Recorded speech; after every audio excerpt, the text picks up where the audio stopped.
Boa noite, queridas irmãs, queridos irmãos em Cristo. Espero que, juntamente com as suas famílias e comunidades, estejam todos bem, com saúde, com a certeza renovada de que, não obstante as dificuldades que enfrentamos, né, nesse período de pandemia, Deus nos ama imensamente. Deus te ama imensamente, do jeitinho que você é, com as suas dores, as suas alegrias, as suas conquistas, desafios. Ele te ama. Ele nos ama imensamente.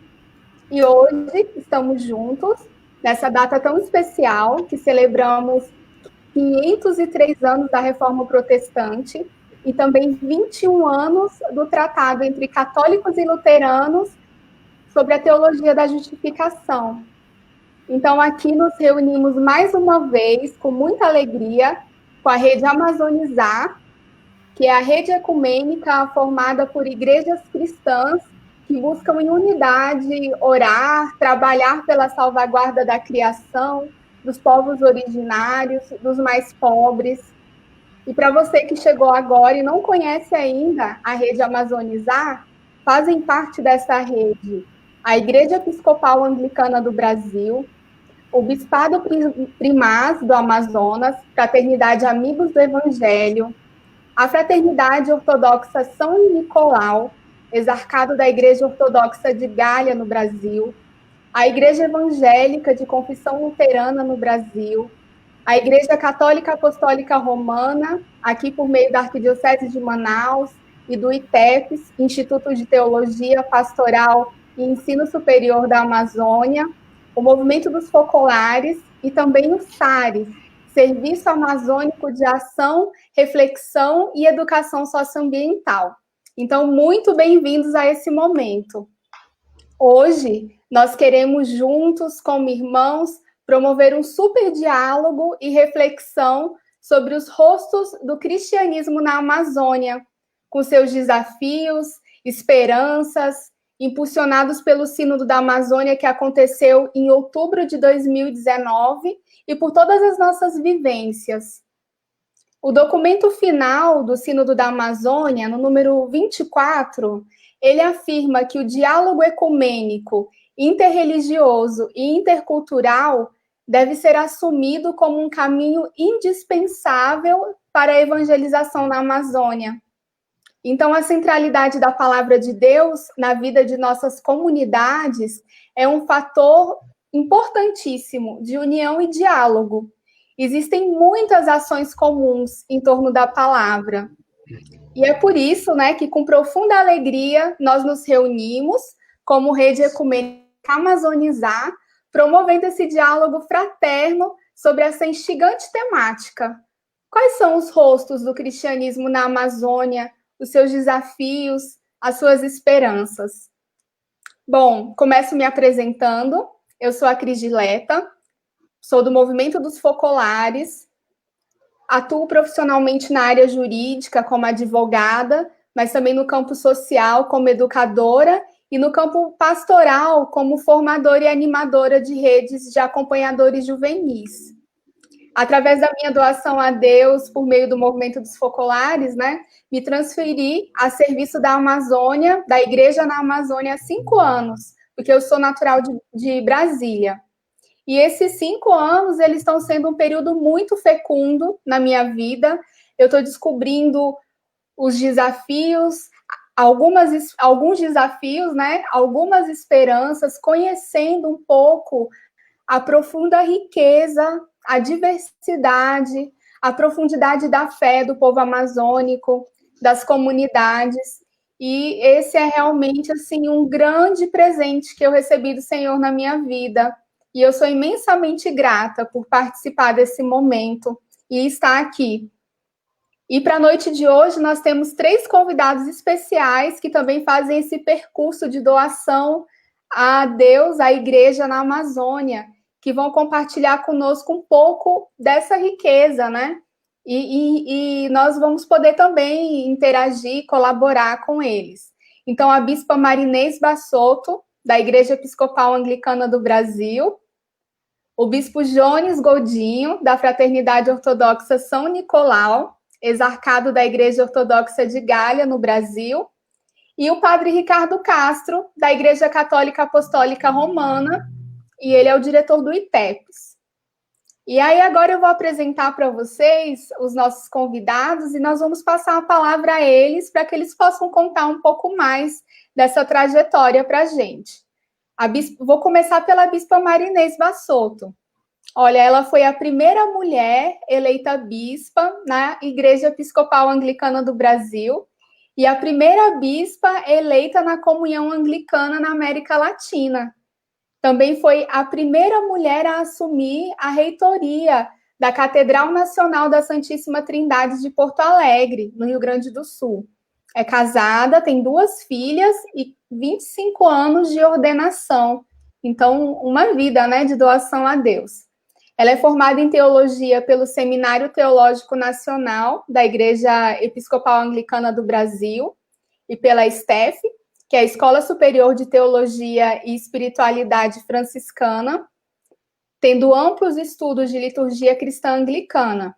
Ela foi custódia do livro de oração comum, membro da Comissão Nacional de Diaconia e coordenadora do grupo executivo para Confelíder 2018. É mestre em História e Teologia no Instituto Ecumênico de Pós-Graduação, IEPG, em São Leopoldo, e especialista em Gestão, Movimento de Cidadania e Direitos Humanos de Canoas, no Rio Grande do Sul, e em Diversidade Religiosa e Direitos Humanos pela Secretaria de Justiça e Direitos Humanos do Rio Grande do Sul. Além disso, atuou no Grupo de Diálogo Interreligioso de Porto Alegre ao longo de 20 anos, no Comitê Estadual da Diversidade Religiosa e do Fórum Interreligioso e Ecumênico do Rio Grande do Sul. Também trabalha como organizadora da revista do Serviço Anglicano de Diaconia e Desenvolvimento sobre gênero, sexualidade e direitos, e atualmente coordena várias frentes junto à Igreja Episcopal Anglicana do Brasil. Então, uma vida totalmente doada. Bem-vinda, Bispa Marinês Bassotto. É uma alegria tê-la conosco, né, nesse diálogo fraterno. E olha que riqueza de trajetória. Sem dúvidas, é uma grande bênção, né, ter sido a primeira mulher eleita bispa. A senhora podia contar um pouco mais desse percurso? E talvez, eu acho que para aqueles que ainda não tiveram a oportunidade de conhecer a Igreja Episcopal Anglicana no Brasil, será que a senhora poderia também nos falar um pouco sobre a sua igreja, como funciona, quais são as frentes de atuação? Oi, Cris, boa noite. Boa noite também, Padre Ricardo, Bispo Jones e todas as pessoas que nos acompanham pelas redes sociais nesse momento. É uma alegria estar aqui com vocês. Eu vou tentar trazer um pouquinho da trajetória e falar um pouquinho sobre a igreja nesse tempo. Bom, eu sou fruto do trabalho missionário da Igreja Episcopal Anglicana do Brasil. Eu nasci no Rio Grande do Sul, no interior do Rio Grande do Sul, na cidade de Canguçu, em uma família anglicana. Meus avós maternos foram membros fundadores de uma missão naquela região. Cresci na igreja e fui me sentindo desde muito cedo já vocacionada ao ministério. 2 mulheres me conduziram nessa caminhada de conversão. Minha madrinha e tia, a irmã mais velha da minha mãe, e minha avó materna, que é a pessoa que me levou desde tenra idade pela mão para a igreja. Em 1984, com a graça de Deus e pela ação da Ruá Divina, após um longo processo de discussão e discernimento, a Igreja Episcopal Anglicana do Brasil expandiu a sua concepção a respeito dos ministérios ordenados e abriu a possibilidade da ordenação feminina às 3 ordens sagradas: Ordem do Diaconato, Presbiterado e Episcopado. Em 1991, eu fui estudar teologia no então Seminário Nacional da Igreja Episcopal Anglicana do Brasil, STIAB. Em 14 de maio de 95, fui ordenada diácona. Em 17 de março de 96, presbíteras. Ambas as ordenações na Catedral Nacional Anglicana em Porto Alegre. E eu sempre lutei pela plena inclusão do ministério feminino na vida da igreja. razão pela qual eu aceitei concorrer e fui eleita e assumi aos 28 anos de vida e 3 de ordenação sacerdotal a liderança, o reitorado, né, da Catedral Nacional da Igreja Episcopal Anglicana do Brasil, à frente da qual estive ao longo de 17 anos. E também foi a razão pela qual eu aceitei participar de 2 processos eleitorais ao episcopado em 2 diferentes dioceses. Uma na minha diocese, a diocese onde eu atuava, que é a Diocese Meridional, em Porto Alegre, no ano de 2012, e outro processo na Diocese Anglicana da Amazônia, no ano de 2017. Eu fui eleita como bispa diocesana da Diocese Anglicana da Amazônia em 20 de janeiro de 2018 e ordenada e sagrada bispa em 21 de abril de 2018, me tornando, então, a primeira mulher a exercer esse ministério na Igreja Anglicana na América do Sul e a terceira na América Latina. Eu creio que o meu legado, a marca principal do meu ministério para a Igreja Anglicana, está relacionado ao meu envolvimento com o ecumenismo e principalmente com o diálogo interreligioso. E também outra marca do meu ministério é o conhecimento e zelo pela liturgia da Igreja, e isso fez parte da minha vida desde o início e faz até hoje. Bom, para quem não conhece a Igreja Anglicana, para falar sobre a Igreja Anglicana no Brasil, eu preciso falar um pouquinho sobre o anglicanismo. Nós podemos afirmar, sem nenhum exagero, que já no final do século I existiam pessoas cristãs nas Ilhas Britânicas. Existem algumas versões a respeito de como a fé cristã chegou até lá.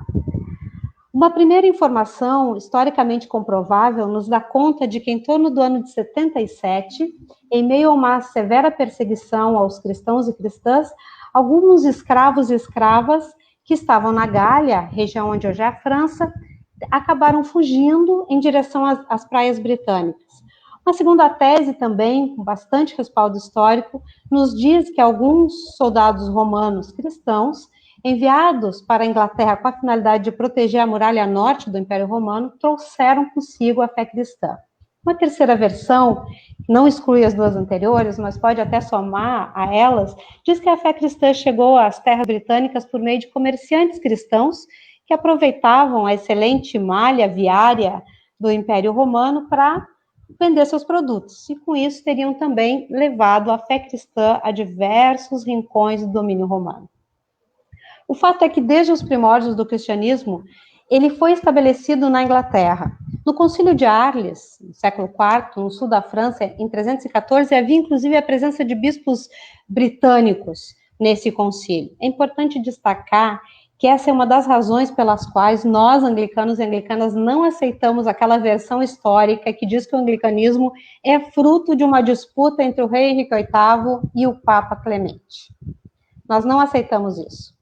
Há um fato muito interessante que eu quero destacar, que é o fato de que a origem da Igreja da Inglaterra não está associada a um trabalho oficial de missionários designados para fazer uma missão específica, mas está ligado basicamente ao trabalho das pessoas leigas, que espalhavam a fé por onde elas passavam.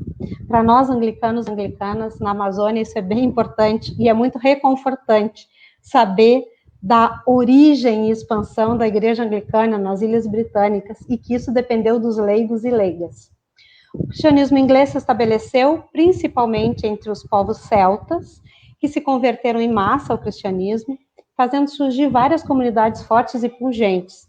E esse movimento de conversão foi muito além das fronteiras do Império Romano, chegando à Irlanda e à Escócia.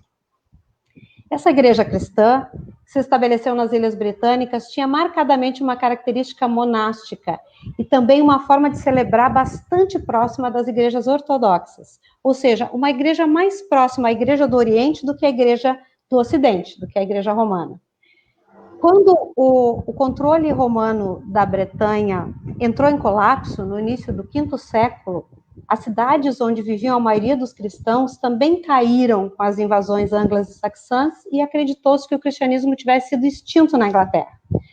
No século VI, o Papa Gregório Magno, que nutria um forte desejo de recristianizar a Inglaterra, decidiu, em 597, enviar uma força missionária para aquelas regiões, formada por 40 monges beneditinos, sob a liderança de Agostinho, também conhecido como Agostinho de Cantuária, que se estabeleceram na cidade de Cantuária, perto do litoral, e iniciaram a recristianização pelo sul do país.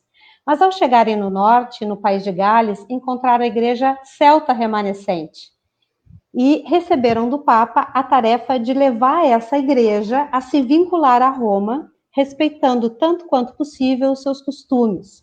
Isso foi feito no século VI. E 10 séculos depois, Henrique VIII o que ele faz é desvincular esta igreja que foi ligada a Roma no século VI, desvincular de Roma no século XVI. O restante da história nós conhecemos pelos livros tradicionais de história. O anglicanismo se espalhou pelo mundo afora, com as navegações e colonizações inglesas, e transformou-se em uma comunhão de igrejas, chegando inclusive ao Brasil em 2 diferentes formas no século XIX. A primeira, no início do século, por meio do que foi estabelecido no Tratado de Livre Comércio entre o Brasil e a Inglaterra, que permitia às colônias britânicas no Brasil manter a sua forma de culto. Então, era uma igreja voltada exclusivamente para as pessoas falantes de língua inglesa, que tinham vindo trabalhar nas companhias britânicas. E mais tarde, no final do século XIX, através do chamado protestantismo de missão, através de missionários vindos da Igreja Episcopal, que é o nome da Igreja Anglicana nos Estados Unidos da América, e aí então se estabeleceu no sul do Brasil. No início do século XIX, se estabeleceu em São Paulo, no Rio de Janeiro, em Manaus, em Belém e em Salvador, e algumas outras cidades no Brasil. E no segundo momento, no final do século XIX, se estabeleceu no sul do Brasil. Depois de várias tentativas, finalmente, em 1912, a Igreja Anglicana se estabelece definitivamente na região amazônica. Era uma igreja voltada exclusivamente para os ingleses, norte-americanos e caribenhos. Em 1955, inicia-se um novo paradigma para o anglicanismo no norte do Brasil, um trabalho voltado para o povo brasileiro, uma grande ênfase para os trabalhos de assistência social e educacional e uma proposta de expansão missionária. Na década de 1960, desponta na região uma igreja voltada ao empoderamento das pessoas leigas, para uma comunhão experimentada na vida em comunidade, para a participação social, como elementos da construção do reino de Deus e para a discussão sem medo de temas controversos, como as questões de gênero e diversidade. Em linhas gerais, é isso, Cris. No próximo bloco, eu falo um pouco mais sobre a Diocese Anglicana da Amazônia e o cristianismo propriamente anglicano por aqui. Muito obrigada, Bispa Marinês, por compartilhar um pouco da sua trajetória, que é inspiradora e muito abençoada, né, de vanguarda, e esse panorama histórico do anglicanismo. E nós temos aqui conosco também a alegria de dialogar com o Bispo Jones Godinho. Ele é doutor e mestre em Universidade Federal do Amazonas, o FAM, e supervisão escolar e em ciência da religião pela Universidade Cândido Mendes, especialista em ensino-aprendizagem pela Faculdade La Salle, bacharel em teologia e licenciado em filosofia pela Universidade Católica Dom Bosco, licenciado em geografia pela Universidade de Caxias do Sul, professor da Faculdade La Salle em Manaus e na Secretaria de Estado de Educação do Amazonas, associado à Sociedade Brasileira para o Progresso da Ciência e membro da American Academy of Religion e da Global Interfaith Network. Então, bem-vindo, Bispo Jones Godinho. É uma satisfação também tê-lo aqui conosco, um currículo robusto que evidencia que o senhor também, além de ser um homem de fé, é um exímio educador, desenvolve atividades, projetos e pesquisas, né, nas áreas de ensino, metodologias, aprendizagem, pesquisa em educação, formação docente, ética, cultura religiosa, filosofia, ciência da religião, teologia e atualidades. E nós sabemos também que o senhor é o responsável pela Fraternidade Ortodoxa São Nicolau, com sede em Manaus, exarcado da Igreja Ortodoxa de Gália, no Brasil, que é de fundação francesa, e que, juntamente com a Igreja Ortodoxa Francesa e a Igreja Ortodoxa Celta, da França, formam a comunhão das igrejas ortodoxas ocidentais. A sua igreja, eu soube que ela participa também na restauração da Igreja Ortodoxa Ocidental, especialmente em suas instituições, na sua espiritualidade, nos seus usos litúrgicos, também no uso do rito local, que é denominado rito de Gália. Mas nem todos aqui tiveram a oportunidade de conhecer. Então, o senhor poderia nos contar um pouco mais sobre a sua atuação pastoral e também um pouco mais sobre a Fraternidade Ortodoxa São Nicolau, sobre a comunhão das igrejas ortodoxas ocidentais, enfim, contar um pouco da sua igreja, como ela funciona e quais são as frentes de atuação? Muito obrigada. Eu que agradeço, Cris. Muito obrigado pelo convite. Bom rever a Bispa Marinês, o Padre Ricardo. Nos encontramos no domingo passado, não é? Por ocasião da assinatura do acordo entre a Igreja Anglicana, a Comunidade Anglicana de Manaus e a Igreja Luterana de Manaus também, uma cerimônia muito bonita, muito bom revê-los. Para mim é uma alegria participar desse nosso encontro virtual, né, porque isso faz parte da minha caminhada ecumênica também, de muito cedo, ainda quando eu morava no Rio Grande do Sul. Eu sou natural de Bento Gonçalves, na Serra Gaúcha, mas já moro aqui em Manaus há 12 anos, né? De 2017 para cá, eu vou fazer um resumo da história.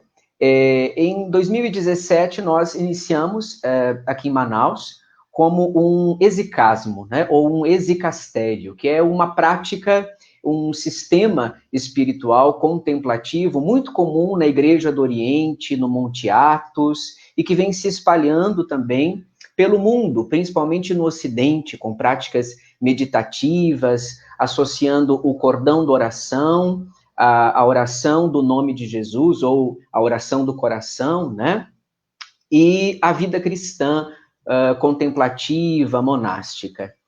No entanto, de 2019 para cá, vimos passando por algumas mudanças e transformações internas também, e Deus foi sinalizando para que nos abríssemos, né?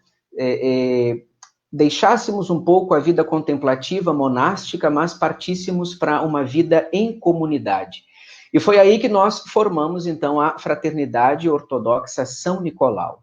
Outras pessoas, nesse tempo, foram se juntando a nós desde então, somando, rezando conosco, trabalhando conosco, né? Nós estamos sob o patrocínio espiritual do Monsenhor Gregório de Arles, bispo primaz da Igreja Ortodoxa da Gália, uma igreja ortodoxa ocidental, como você disse, com sede na França, e que criou um exarcado, ou seja, uma diocese extraterritorial para o Brasil da igreja, né? Então, do qual eu sou o bispo responsável, que leva o título de exarca, né? Mas é apenas um título. Nós somos ortodoxos, ou seja, nós professamos a fé cristã expressa e escrita nos textos dos apóstolos, dos santos padres da igreja, nos símbolos da fé e nos cânones dos concílios ecumênicos de toda a igreja, mas principalmente nos quatro primeiros concílios, né? E em toda a tradição ascética e litúrgica da igreja indivisa. Aquela igreja vivida nos primeiros séculos, primeiro milênio principalmente, e que foi a partir de 1054. Então, nós buscamos, junto com a Igreja Ortodoxa da França e a Igreja Ortodoxa Celta, também da França, formar esta comunhão de igrejas ortodoxas ocidentais e restaurar a ortodoxia ocidental, ou seja, a ortodoxia que ficou durante muito tempo restrita ao Oriente, às igrejas ligadas aos patriarcados históricos, né? E no Ocidente, então, somos igrejas autocéfalas, ou seja, de governo próprio, né?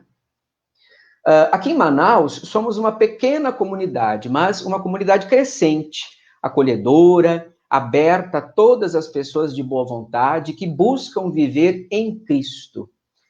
Buscamos viver livres daquela cultura conservadora que frequentemente torna as nossas igrejas lugares e espaços hostis, né? E buscamos juntos contribuir para essa restauração da ortodoxia no Ocidente, e especificamente nas Américas, né, que foram totalmente colonizadas nos séculos passados, muito mais recente do que os cristianismos vividos na Europa e no Ocidente, né? Bem, nossas frentes de atuação, sem me alongar muito, ou nosso modo de ser igreja, tem como fundamento aquela prática apostólica relatada nos Atos dos Apóstolos, capítulo 2, versículo 42, que diz: eles perseveravam no ensino dos apóstolos, na comunhão, no partir do pão e nas orações. Nossa vida comunitária, ela é baseada na fraternidade, no apoio mútuo, na oração em comum, em especial na Divina Liturgia, ou a Divina Liturgia segundo o antigo rito da Gália, né, que foi um rito elaborado por São Germano de Paris, ainda no século V, na França, e que foi restaurado no início do século XX por Saint Jean de Saint-Denis, né, na França, nosso primeiro bispo. Além disso, nós também perseveramos no estudo, e esse não é meramente um estudo acadêmico ou teológico, mas são temas de formação humana, cristã, sobre espiritualidade, ortodoxia, principalmente, filosofia, filocalia dos textos dos antigos padres do deserto. Focamos também em temas emergentes, como temas sobre ecologia, meio ambiente e sociedade. Basicamente, nós estamos organizados assim: oração, contemplação, estudo, vida comunitária, e nos inserimos nos diversos setores da sociedade. E buscamos, com isso, ser sal da terra, fermento na massa e luz no mundo. Basicamente é isso, depois eu falo um pouco mais. Muito obrigada, Bispo Jones. Realmente é uma riqueza, né? Conhecer a vida dos irmãos e contemplar, porque o Evangelho, ele vivido, é esse testemunho que atrai, né? Então, muito obrigada. E nós temos aqui também conosco o Padre Ricardo Castro, da Igreja Católica Apostólica Romana. Ele é membro do clero diocesano da Arquidiocese de Manaus, é diretor do ITEPS, que é o Instituto de Teologia Pastoral e Ensino Superior da Amazônia, é professor da Faculdade Salesiana Dom Bosco, e o Padre Ricardo, ele é graduado em Filosofia e Teologia pelo Missionary Institute of London, com reconhecimento pela Faculdade de São Bento, do Rio de Janeiro. Ele é mestre em Ciência da Religião pela Universidade Católica de Louvain, na Bélgica. Esse nome eu não sei falar aqui. E também é doutor em Teologia das Religiões pela Faculdade de Teologia de Nossa Senhora Assunção, em São Paulo. Ele possui doutorado em Teologia Pastoral pela PUC do Rio de Janeiro e tem experiência na área de Teologia e Filosofia, com ênfase em fé e cultura religiosa. O Padre Ricardo, ele é um pesquisador dos seguintes temas: Teologia da Revelação, Teologia das Religiões, Filosofia da Religião, Filosofia da Natureza, Gênero, Cultura Amazônica, Xamanismo, Ecologia, Fenomenologia, Masculinidades e Violência. Então, é uma grata alegria tê-lo conosco, Padre Ricardo. Gostaríamos também que o senhor nos contasse um pouco mais sobre a sua atuação pastoral, que traz esse super currículo de pesquisador, né?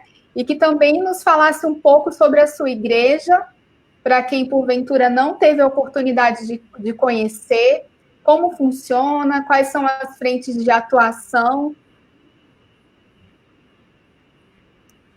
Com a palavra.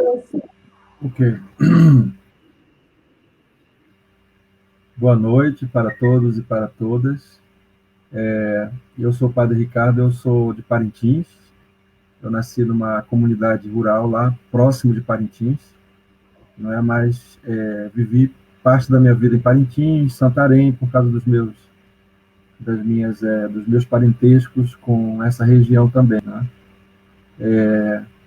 Eu recebi toda a minha formação cristã na Igreja Católica e principalmente influenciado pelos missionários do PIME, né, que atuam nessa região, a região amazônica,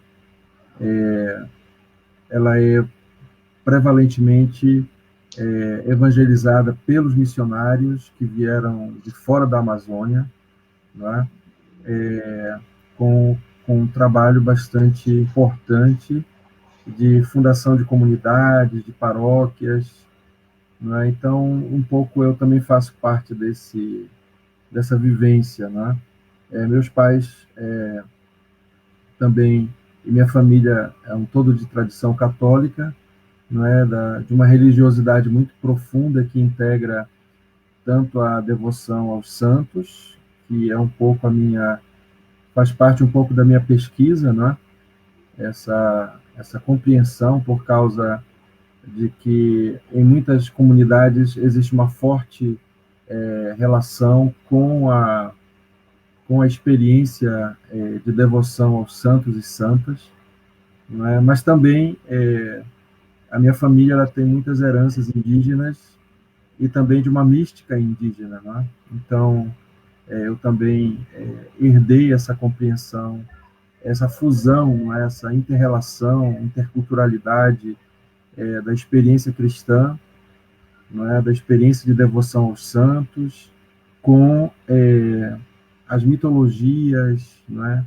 O misticismo presente principalmente nesse entrelace entre os indígenas e os nordestinos, que um pouco fazem parte da nossa bricolagem religiosa cristã aqui da Amazônia, não é? Eu venho dessa igreja, né, da Igreja Católica, que tem uma particularidade na Amazônia, não é? A gente não vai buscar muito as raízes, porque eu acho que, de alguma forma, nós estamos todos já visualizados nisso que foi falado tanto pelo bispo como pela bispa, né? Nós somos parte dessa longa história de muitos desafios, não é? Mas a escuta da palavra, como nós vemos hoje na celebração, né, do Dia da Reforma, a importância da palavra de Deus, né? Eu acho que essa é uma das contribuições mais lindas da Reforma, lembrar, não é, que toda a Igreja, que a fé cristã ela se dá, não é, nessa base fundamental, nessa fonte de vida que é a escuta da palavra da vida, não é? Que gera salvação e justificação, não é? Então, hoje eu queria prestar minha homenagem, não é? A todos aqueles que consideram protestantes, né? Protestante no sentido mais profundo da palavra, né? Capazes de protestar contra tudo aquilo que é um obstáculo à vida, né? Tudo aquilo que é um obstáculo à vivência profunda do amor e da solidariedade, né? A justificação tão preconizada, tão trabalhada pela Reforma, nada mais é do que uma vivência profunda do amor e da solidariedade de Deus para conosco, né? E de nós para com os nossos irmãos e irmãs, né? Então, por isso, hoje, no dia, né, no dia da Reforma, e não no dia das bruxas, né?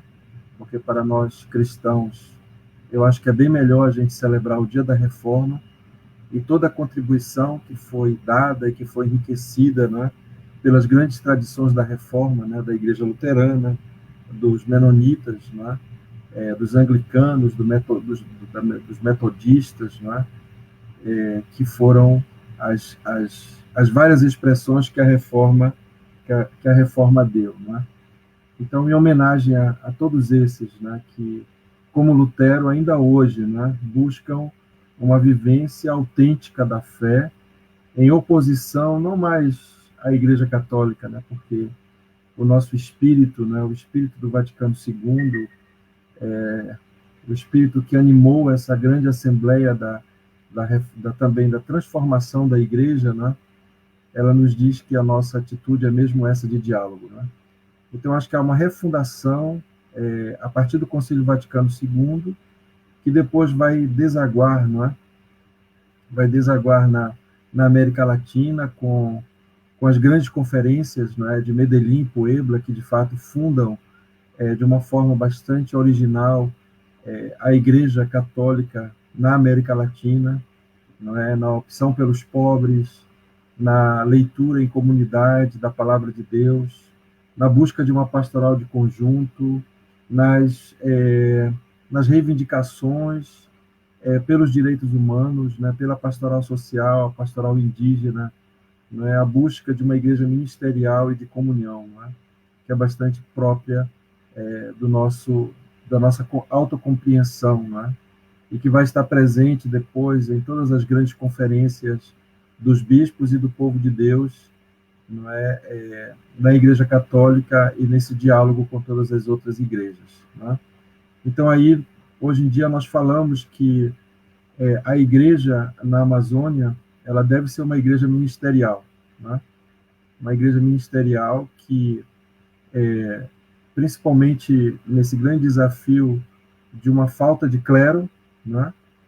Que nós sempre tivemos, os ministérios, essa compreensão de ministérios vai ser assumido principalmente pelos leigos e leigas, de uma maneira especial pelas mulheres, né? Quem coordena nossas comunidades, quem são nossas ministras, nas celebrações litúrgicas, né? No amor aos pobres, nas pastorais, na catequese, normalmente são mulheres que assumem esse trabalho, né? Nós também dizemos que a igreja na Amazônia é uma igreja comunidade de comunidades, né? Onde nós estamos saindo daquela perspectiva bastante verticalista da igreja, ou piramidal, né, clerical, de uma igreja vertical, não é, da pirâmide e do poder de cima para baixo, né, para uma igreja circular, né, para uma igreja de comunidades, uma igreja que tem seu ponto de partida na base, na periferia dos pobres, dos povos indígenas e dos marginalizados, né? É claro que nós somos uma igreja também bastante de movimentos, de organizações, de pastorais, né? Que reivindicam uma série de modos de vivência da fé cristã, vamos dizer assim, dentro do seio da Igreja Católica, né? Então, aqui estão muitas ordens religiosas, estão os novos movimentos, também inserido dentro de uma nova maneira de viver o pentecostalismo, né? Dentro da Igreja Católica. Estão também as comunidades de aliança, né? As novas expressões de vida religiosa, né? Estão as devoções tradicionais, do apostolado da oração, né? Das devoções à Nossa Senhora. Então, nós somos uma igreja muito rica de expressões, né? Porém com esse objetivo de vivenciar a comunidade, né? Eu acho que o que nos torna católicos, de fato, é porque nós amamos estar juntos, né? Nós amamos viver em comunidade, nos identificar com uma paróquia, né? Com um grupo de pessoas, com um grupo de círculo bíblico, com um movimento, né? Nós, católicos, nós acreditamos profundamente nisso, né? E a gente não deve perder isso, porque esse é um desafio também, de que a nossa vivência, a nossa identidade católica se dá, de fato, numa vivência profunda da comunidade. E só para encerrar, não é? O Papa Francisco ele nos desafia nesses dias a não sermos somente uma igreja de ministérios, comunidade de comunidades, mas uma igreja do cuidado ecológico, do cuidado da vida, não é? Da vida humana, né? Da vida em todas as suas formas, né? Porque tudo está interligado, né? Então, a ecologia é o nome do novo paradigma para a gente viver não é? É a nova perspectiva teológica também, eclesiológica, para a gente viver na Amazônia, junto com os nossos povos, os povos indígenas, que são o rosto mais importante da igreja na Amazônia. Nós todos temos rostos indígenas, não é? E são eles que nos ensinam como é que nós devemos viver como verdadeiros cristãos e como verdadeiros seres humanos nessa grande explosão de vida, não é, que é a Amazônia. Obrigado. Obrigada, Padre, também por nos recordar, né, que nós temos essa base comum, que é a vivência da palavra, a escuta da palavra, e também nos remeter a essa ecologia integral, que nos reúne aqui, né, para a qual nós estamos sendo chamados. E hoje, para vocês que estão chegando agora na nossa live, nós tivemos a oportunidade de conhecer um pouco mais dos nossos convidados, da atuação pastoral de cada um, também das suas igrejas. Dá tempo de mandar um WhatsApp, mensagem de direct, SMS para os amigos, familiares, convidar para essa enriquecedora conversa, que vai ter a participação de todo mundo que está aí em casa, porque vocês vão poder mandar também as contribuições e perguntas. Lembrando que nós estamos aqui emitindo através das páginas do Facebook da Rede Amazonizar, Comunidade Anglicana de Manaus, ITEPES, Fraternidade Amigos do Evangelho, Fraternidade Ortodoxa São Nicolau, Diocese Anglicana da Amazônia, e também pelas páginas do Movimento dos Focolares, não sei se esqueci de dizer alguma. E agora nós vamos seguir a nossa conversa sobre os rostos do cristianismo na Amazônia, desafios e esperanças. Nós queremos conversar justamente sobre a percepção ou as percepções, né, das nossas vivências, das nossas igrejas, sobre a diversidade amazônica. Lembrando que aqui nós temos 3 igrejas representadas no debate, mas se você congrega em outra igreja e deseja dar a sua contribuição, é só mandar no chat. E nós vamos começar essa rica contribuição com a Bispa Marinês Bassotto. E nós queremos saber, Bispa Marinês, sobre que perspectiva a senhora vê e atua o cristianismo na Amazônia. Quais são os maiores desafios e esperanças vivenciadas pela sua igreja nesse cenário, né, nesse território? Quais são as ações ecumênicas que realizamos ou que podemos realizar? Como nós podemos avançar nesse campo a uma ecologia integral, como foi lembrado? Como podemos trabalhar juntos pela preservação da floresta, da biodiversidade, das comunidades nativas? Perguntas instigantes essas, Cris. São três perguntas em uma. Eu quero agradecer muito as falas do Bispo Jones e também do Padre Ricardo, que nos trouxeram assim, tanta riqueza. E a fala agora do Padre Ricardo me fez lembrar, nós estamos hoje vivenciando, né, rendendo graças a Deus pela experiência da reforma protestante e lembrando que a igreja reformada tem que estar em permanente reforma, que nós precisamos estar revisitando sempre a nossa fé, as nossas concepções, né, inclusive eu acho que nós precisamos ter sempre como igrejas mais dúvidas que certezas, né, eu sempre acho que Deus pede as razões da nossa fé, e a gente precisa trazer presente que nós não temos as verdades absolutas, mas que, ao contrário, nós temos que estar abertos para ouvir as verdades que nos chegam de outras perspectivas e de outros olhares, de outros lugares. E ao falar aí das bruxas, eu fiquei pensando que é importante nesse dia também a gente fazer memória das mulheres que foram julgadas, queimadas, mortas simbólica e fisicamente, porque elas não se conformavam aos padrões estabelecidos na época, né? Então, fazer memória dessas mulheres nesse dia. Para mim, que sou mulher e que ocupo uma função de liderança na igreja, e uma função que também, em muitos padrões, é tido como função masculina e não uma função de mulher, né, uma função de homem e não de mulher, ou que seria um papel masculino na igreja.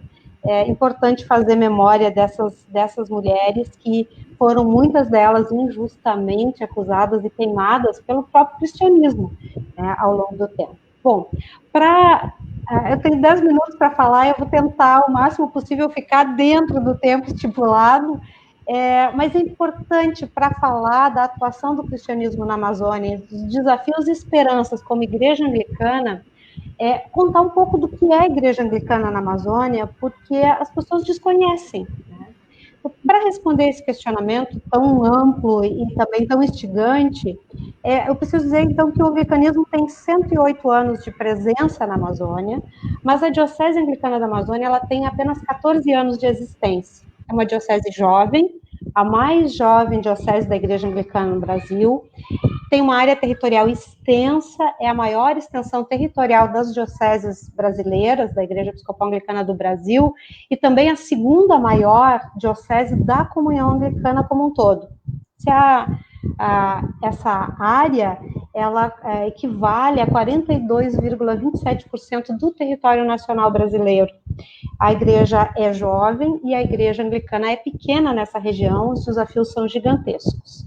Como eu disse, em 1955, iniciou nessa região um trabalho voltado, então, não mais só para as pessoas de fala inglesa, mas sim para o povo brasileiro. E na década de 1960, desponta uma igreja com uma grande ênfase em assistência social e educacional e uma proposta de expansão missionária para a região.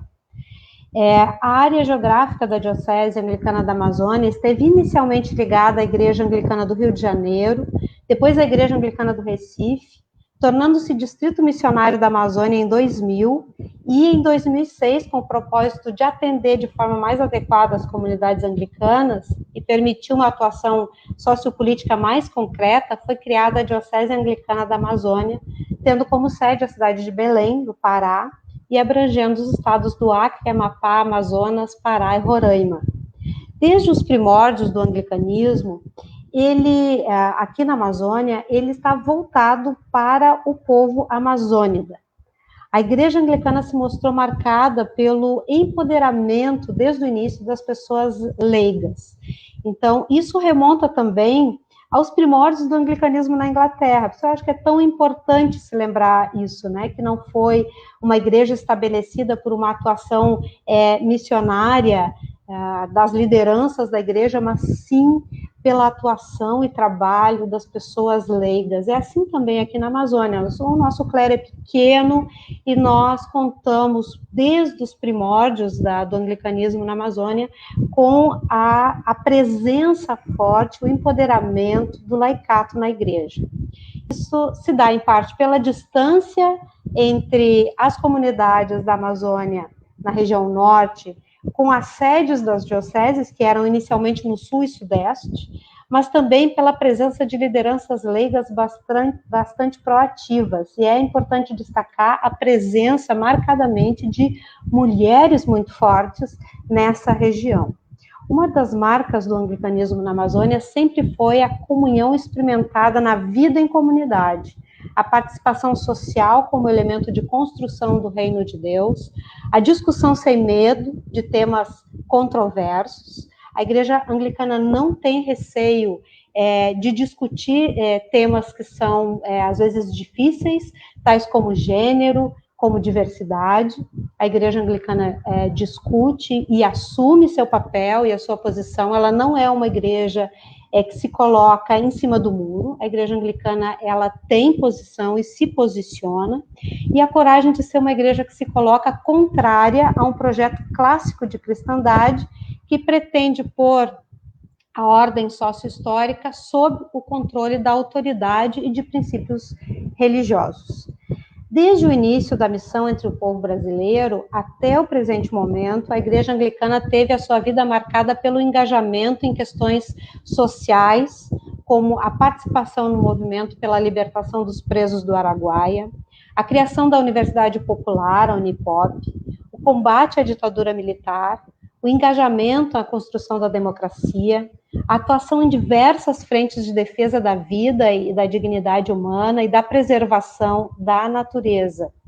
Essa orientação levou ainda a uma afirmação ecumênica com a criação do Conselho Amazônico de Igrejas Cristãs, o CAIC, e a Associação Amazônica de Ciências Humanas e Religião, a ACER, e ao diálogo com outras tradições religiosas através da criação do Comitê Interreligioso do Pará.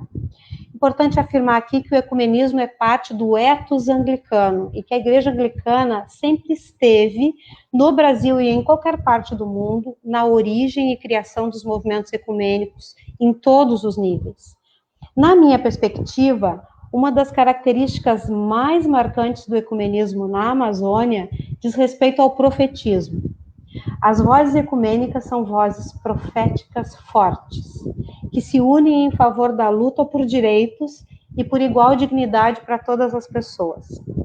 E estou chegando aqui, né, eu vivo na região amazônica desde março de 2018, ou seja, a minha presença aqui ainda é muito recente, mas desde a minha chegada já consegui perceber essa característica. Eu também tenho a percepção, eu não sei se ela está equivocada, mas eu tenho essa percepção de que a caminhada ecumênica tem raízes históricas no Pará, e que no Amazonas agora está crescendo e germinando muito. A Rede Amazonizar é um exemplo disso. Nós estamos vivendo tempos muito difíceis e desafiadores, não só na região amazônica ou no Brasil, mas no mundo como um todo. Estamos vivendo uma onda de conservadorismo e o sentimento que a gente tem é de um recrudescimento do fundamentalismo, dos totalitarismos, do fascismo. Isso tem consequências diretas nas nossas relações cristãs. O resultado que a gente tem visto é a intolerância religiosa que está em níveis alarmantes em várias partes do mundo, inclusive entre nós, e coisas que nós já acreditávamos que teriam sido superadas, elas voltam à tona, e eu creio que esse é um dos maiores desafios que nós temos como pessoas cristãs conscientes de que o Evangelho se opõe a toda e qualquer forma de intolerância, de discriminação ou de exclusão, porque o Evangelho é amor. Essa é a essência do Evangelho. A minha esperança é que nós possamos reconhecer o valor da diversidade. A minha esperança é que o respeito à diversidade, o acolhimento às diferenças religiosas, envolva a compreensão de conceitos e hábitos, da mudança desses conceitos, da mudança desses hábitos, que nós possamos compreender que ritos e preceitos fazem parte do arcabouço das diferentes crenças e eles não rivalizam com aquilo que nós acreditamos. Né? O fato de outra pessoa acreditar em algo diferente do que eu acredito me enriquece como ser humano e faz parte da diversidade que foi criada por Deus. E a compreensão e a aceitação da legitimidade das diversas tradições religiosas, de que as diversas tradições religiosas são igualmente válidas, igualmente boas e encontram-se no mesmo nível de valor. E de como afirmou José Maria Vigil em seu livro Teologia do Pluralismo Religioso, todas as religiões são buscas de Deus por parte dos seres humanos. E ainda, se não há nenhuma religião eleita, a revelação está, porém, a revelação, a verdade e a santidade estão presentes em todas as religiões humanas, ou seja, todas as religiões são verdadeiras. A minha esperança é que nós consigamos caminhar nessa direção. Aqui no Pará, os grupos e movimentos ecumênicos realizam uma série de ações conjuntas que vão desde reuniões mensais até a organização da Semana de Oração pela Unidade Cristã, Dia Mundial de Oração, e também as articulações em torno das questões de cunho social e de denúncia. Eu creio que durante a pandemia, nossos laços fraternos, eles se estreitaram muito, tanto aqui no Pará, quanto em outras partes da nossa região amazônica. O ecumenismo, ele é sempre vivência, e ele é muito mais do que discurso. Então, é muito importante que nós consigamos vivenciar aquilo que a gente diz acreditar. No Amazonas, eu percebo também esse avanço. Creio que o próprio Sínodo para a Amazônia também propiciou isso, com o convite do Papa Francisco para pessoas convidadas ecumênicas estarem lá e terem voz. Elas puderam ser ouvidas, inclusive pessoas da Igreja Anglicana da região da Amazônia estiveram lá. E eu acredito que nós precisamos nos abrir cada vez mais para a diversidade religiosa. Ela deve ser entendida e respeitada. A diversidade é um dom e existe entre as diferentes tradições religiosas, ou seja, a diversidade de tradição, como tradição cristã, budista, muçulmana, por exemplo, ou entre tradições religiosas com ponto em comum, como judaísmo, islamismo e cristianismo, ou entre expressões da mesma religião, por exemplo, ortodoxos, católicos romanos, luteranos, anglicanos. E entre expressões geográficas históricas da mesma fé. Os anglicanos na África do Sul não são iguais aos anglicanos e anglicanas no Brasil, nem iguais aos anglicanos e anglicanas na Europa, e eu acredito que as demais igrejas também experimentem a mesma coisa. E mesmo dentro das nossas tradições religiosas, há uma diversidade muito grande. Por exemplo, a Igreja Anglicana congrega anglo-católicos e evangelicais, por exemplo, que são linhas completamente diferentes dentro da mesma igreja, na intenção de que haja unidade na diversidade. Somente através do respeito incondicional à diversidade, nós podemos entender que não existe uma tradição religiosa melhor que a outra. Cada tradição expressa a visão de um grupo, e cada uma tem o seu valor específico, cada uma faz parte da aventura humana, que é exatamente por suas especificidades. Reconhecer que, em termos de tradições religiosas, nós precisamos fazer isso, reconhecer que, em termos de tradições religiosas, a variedade é, acima de tudo, humana. Foi assim que Deus nos fez, é assim que nós somos, e isso precisa ser respeitado.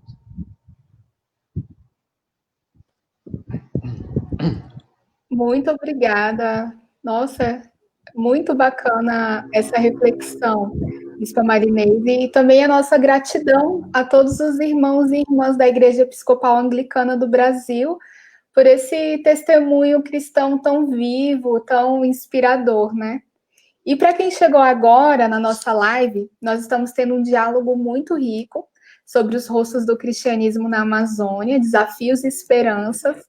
E a Bispa Marinês Bassotto nos enriqueceu com uma contribuição fenomenal da Igreja Episcopal Anglicana no Brasil, nesse cenário amazônico.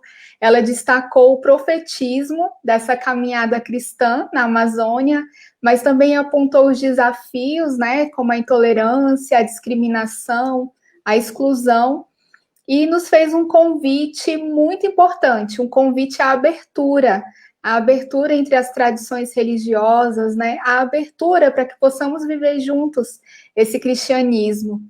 E agora, nós queremos dirigir a mesma provocação, a mesma pergunta ao Bispo Jones Godinho, da Fraternidade Ortodoxa São Nicolau, e ao Padre Ricardo Castro, da Arquidiocese de Manaus, Igreja Católica Apostólica Romana. Mas vamos prosseguir com o Bispo Jones Godinho.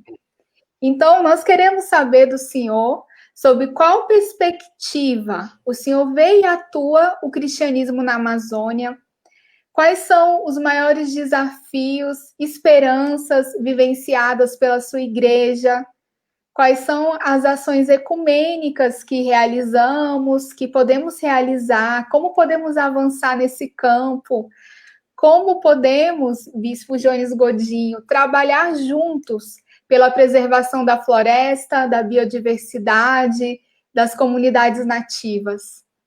É com o senhor a palavra. Olha, Cris, são mais perguntas do que respostas, né? Eu acho que a gente tem um mundo pela frente, uma vida inteira pela frente ainda, para nós descobrirmos respostas para todas estas e tantas outras questões que nós levantamos a cada dia. Eu vou tentar sintetizar aqui também algumas ideias, né? Começo dizendo que nós, por exemplo, não somos os primeiros ocidentais a tentar viver a ortodoxia na contemporaneidade, ou seja, já em 1929 foi criada uma primeira paróquia dentro da Igreja Ortodoxa Russa, na França, com esse mesmo projeto, conduzida pelo padre Guillet. Décadas seguintes, em 1972, sob a liderança do bispo Jean de Saint-Denis, consagrado pela Igreja Ortodoxa Romena, né? Ele dá fôlego também a este movimento ocidental da ortodoxia. E é nesse contexto, na década de 70 e 80, que surge, nos anos seguintes, a comunhão das igrejas ortodoxas ocidentais, né? Não é uma nova igreja, não é uma invenção, mas é uma restauração. Eu ouso dizer hoje, já que estamos festejando a reforma, é um movimento de reforma no Ocidente, de restauração interna das igrejas, principalmente de origem ortodoxa, né?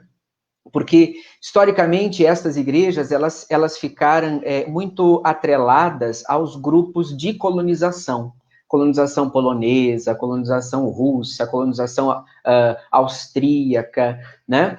E isso ficou muito fechado nesses grupos. Então, o movimento de recuperação da ortodoxia ocidental, ele vem também sair um pouco dessas caixas, né, e tentar busca se inserir na sociedade moderna, né, ou seja, esta igreja na qual eu hoje congrego, represento também no Brasil e vivo a minha fé, a Igreja Ortodoxa da Gália, tão velha na sua história, mas também tão jovem no seu ressurgimento, ela é composta por pequenas comunidades paroquiais. Na França, principalmente, onde tem a sede primaz da igreja, mas também nos Estados Unidos, na Inglaterra, em Manchester, principalmente. Um irmão diácono estava interagindo conosco aí, um forte abraço, Cipriano, na África e agora, especificamente, na América do Sul. Né? Nós buscamos reunir fé ortodoxa e cultura ocidental, tradição e modernidade, por isso oferecemos formas de viver a sempre atual mensagem de Cristo neste mundo em busca de amor e profundidade, unidade e diversidade, como nós tanto falamos aqui, compartilhando a visão original do cristianismo no mundo e no homem, para enfrentar os grandes desafios da nossa civilização pós-moderna. Como eu havia dito no início, eu vivo na Amazônia já há 12 anos, especificamente em Manaus, né? Profissionalmente, eu sou professor do ensino básico e do ensino superior, leciono geografia, filosofia, teologia, realizei os meus estudos de mestrado e de doutorado aqui, e é aqui onde eu desenvolvo também as minhas atividades pastorais como bispo da fraternidade. Especificamente no doutorado, nos últimos anos, é onde eu tive um maior aprofundamento no que é ser Amazônia, ou melhor, no que é ser amazônida, né? Porque muitas vezes nós temos uma compreensão abrasileirada da Amazônia e esquecemos que a Amazônia é muito mais do que isto. A Amazônia Legal, que pertence ao território brasileiro, ela é uma parte da Amazônia que é o todo e que está presente nos países vizinhos, Bolívia, Colômbia, Guianas aqui no norte, Peru, e que é tão diversa quanto a Amazônia presente no território brasileiro, né? Então eu parti dessa inquietude. Como é que as pessoas constroem o conhecimento sobre a Amazônia? Como é que elas se percebem amazônidas? Será que elas se percebem mesmo? E como a escola, principalmente, lá nas aulas de geografia, eu puxei a brasa para o meu assado, né? Ela pode contribuir para essa conceituação e essa compreensão do que é ser amazônida no século XXI, frente a esses desafios todos que nós enfrentamos aqui no Amazonas e nos demais estados que compõem o bioma como um todo, né? Esse aprofundamento teórico, conceitual, mas também vivencial, é que me ajudou a compreender um pouco essa diversidade amazônica, tanto do ponto de vista biológico, da fauna, da flora, do clima, mas também essa diversidade religiosa, que, como a Bispa Marinês bem disse, ela não é apenas cristã, mas ela é afro-indígena, né? Ela é também daquelas comunidades, daquelas crenças que surgem no interior da floresta, como o Santo Daime, né? O próprio xamanismo, e as denominações que vieram depois, né? O cristianismo, por exemplo, o judaísmo e tantas outras denominações. Então, por isso nós costumamos falar em cristianismos, no plural. Porque a igreja cristã vivida hoje aqui em Manaus, ou as igrejas cristãs, veja que já muda, não é? Já vamos para o plural aí, ela não é, ou elas não são as mesmas igrejas, podem ser na doutrina, na liturgia, no surgimento, obviamente, mas na prática cotidiana, ela é muito diferente do cristianismo vivido no Oriente, na África, na Europa propriamente dito. Então, essa diversidade que reflete também os rostos do cristianismo na Amazônia. E é nessa forma, né, ou desta forma, que nos diversos contextos amazônicos, nas áreas urbanas, nos migrantes que vieram para cá, e eu sou um deles, né, nas comunidades ribeirinhas, nas comunidades indígenas, é aí que nós percebemos uma riqueza cultural e religiosa também muito grande. Nos seus mitos, nos seus ritos, nos seus ensinamentos, na sua relação com a floresta, com o regime das águas, período de cheia, período de vazante dos rios, tudo isso vai pautando o ritmo da vida, né? Principalmente também o clima, ele nos transforma muito. Então, estas comunidades e essa diversidade toda, ela não está...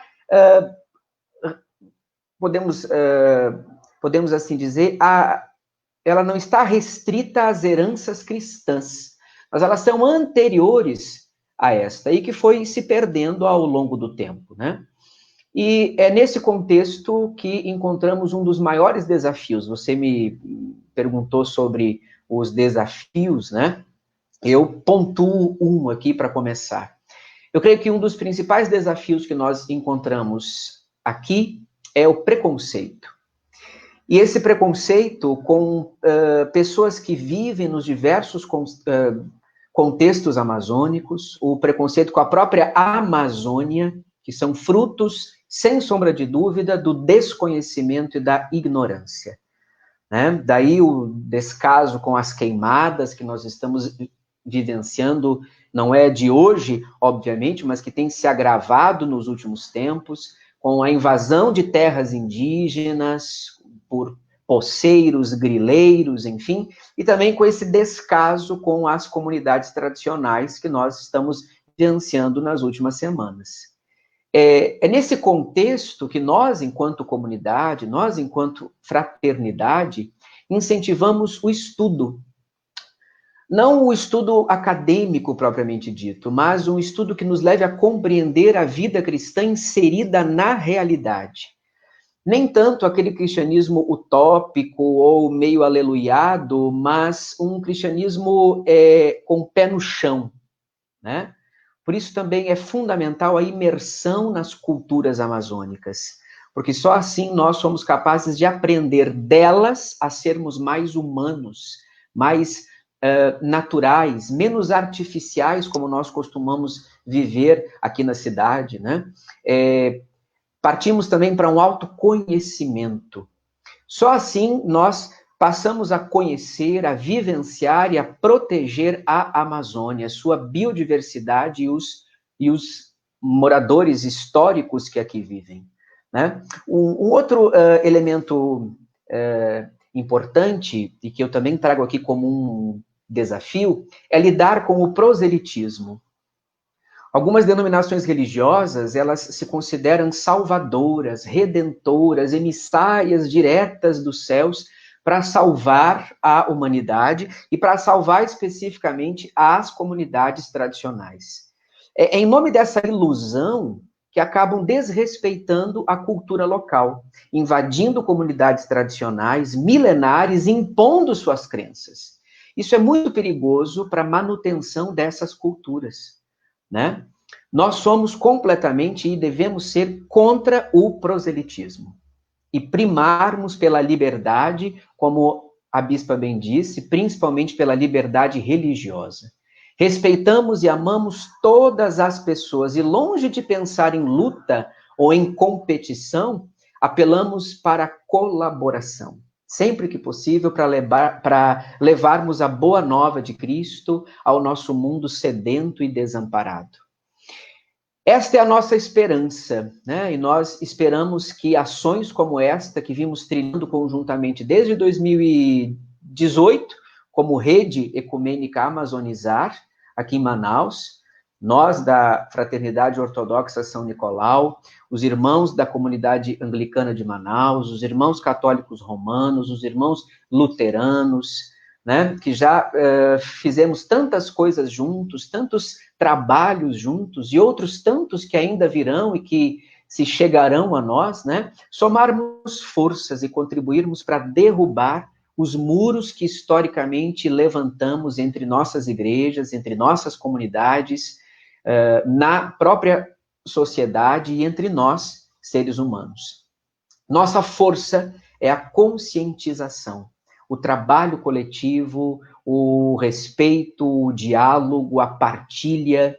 E nossa missão enquanto igreja, enquanto fraternidade, é denunciar as injustiças contra os nossos irmãos.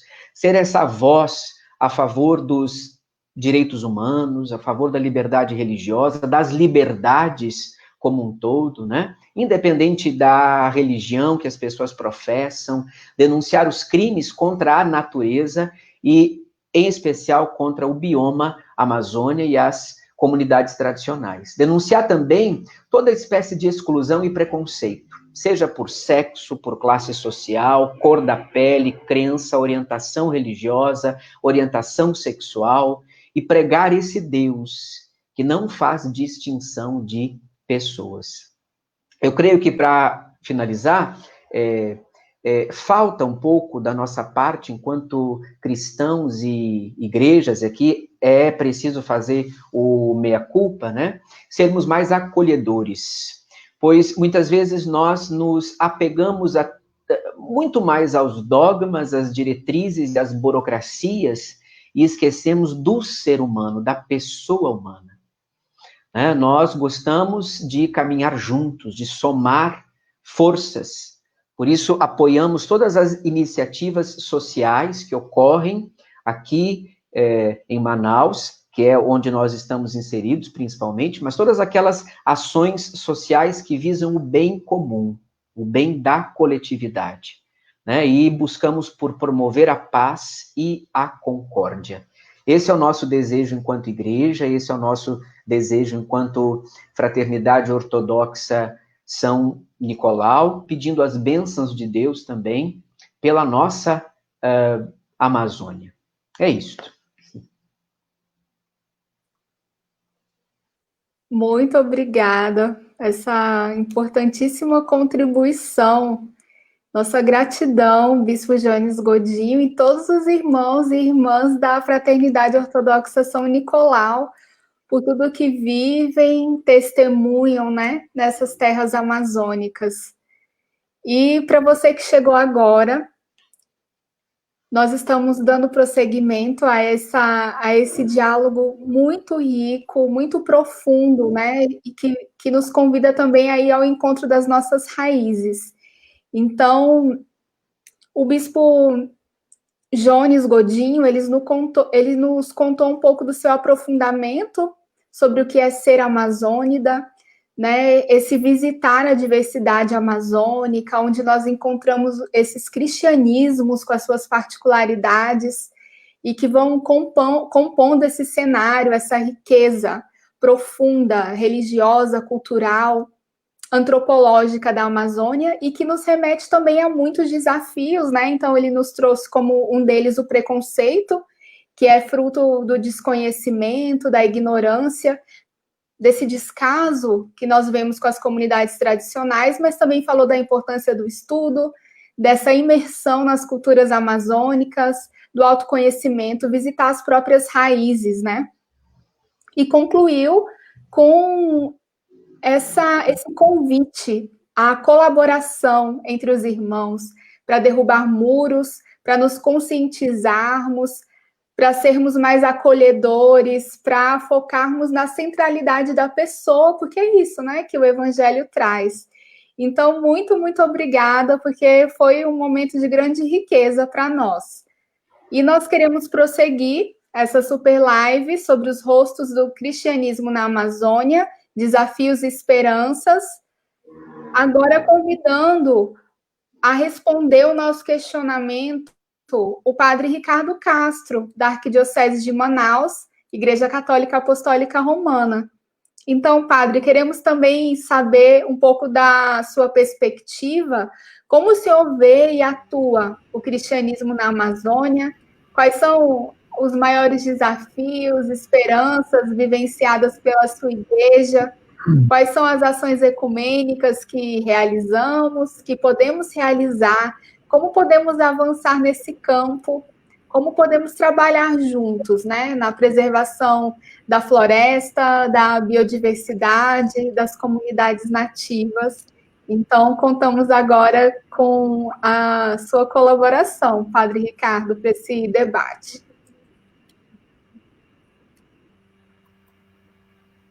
Ok, vamos lá. Eu começaria assim, eu acho que desde da encíclica Laudato Si, do Papa Francisco, e também do anúncio do Sínodo para a Amazônia, né? Então, o Papa Francisco ele nos desafia na Amazônia a assumir a vida eclesial, né? A vida da igreja e a sua missão evangelizadora, né? Dentro da perspectiva da ecologia integral. Então, a ecologia integral ela é o grande desafio teológico, pastoral, não é, estrutural, não é, da igreja, para mim, da igreja na Amazônia, não é? E essa é uma resposta da igreja, porque a vivência ecológica, ou a não vivência, ou a crise ecológica que nós atravessamos, assim como em Medellín nós dizíamos que a maioria dos pobres, aqueles que sofrem os efeitos de um sistema capitalista, selvagem, injusto, que gera desigualdades, né? Vai afetar principalmente os pobres, que são a maioria daqueles que participam da nossa comunidade cristã. Hoje nós podemos dizer que a crise ecológica, com todos os seus efeitos, né? A poluição, a falta de saneamento, não é? As questões das queimadas, da destruição do bioma, das florestas, dos rios, vai afetar principalmente os mais pobres. Existe uma relação imediata entre a destruição dos biomas e a vida dos pobres, né? E nós podemos dizer que a maioria das nossas comunidades, desculpa, a maioria das nossas comunidades elas são compostas, não é, desses povos, não é? São os pobres que na sua grande maioria participam das comunidades cristãs.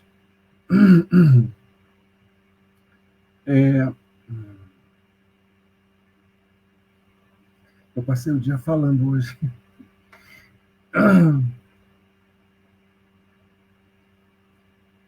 Você me dá só um minutinho e beber um copo de água, tá bom? Enquanto isso, nós podemos ver alguns comentários, né, que o pessoal deixou no chat. E está tendo uma grande participação, porque está sendo transmitido em várias páginas, como eu já tinha mencionado, né? Então, aqui, olha, nós temos O Pascoal Fernandes Costa, que diz que bom, essa visão de igreja aberta para o diálogo com todos, independentemente de sua crença. Também temos o Almir Noel dos Santos, que está assistindo a nossa live de Caldas Novas. O Gilson Dias, ele diz, olha, eu fiz parte do Instituto Universidade Popular e Unipop, do Comitê Interreligioso do Pará, movimentos muito importantes para o ecumenismo na Amazônia. Então, registramos a presença, né, desses movimentos aqui.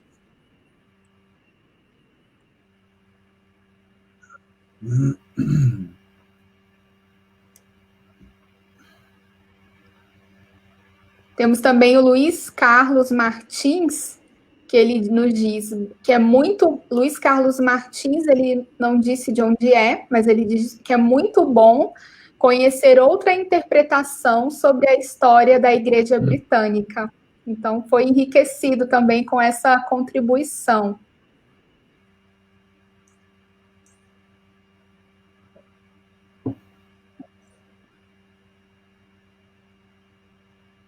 E a Antônia, para finalizar, Padre Ricardo, a Antônia Ribeiro, ela diz assim, essa é para o senhor. Lindo que o Padre Ricardo declarou. A ecologia é o novo paradigma da Igreja Católica da Amazônia.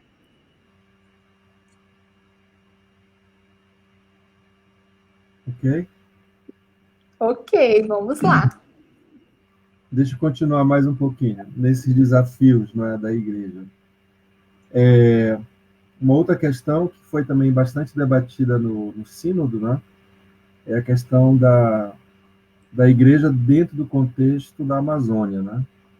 Todas as contradições, né, e principalmente a questão do escasso número de presbíteros ou de clero, né, nessa região, que traz uma série de problemáticas, né? Mas é claro que a igreja ela tem, nesse sentido, passado por um processo de amadurecimento bastante importante, né? Mas que nós temos que dar passos concretos, né?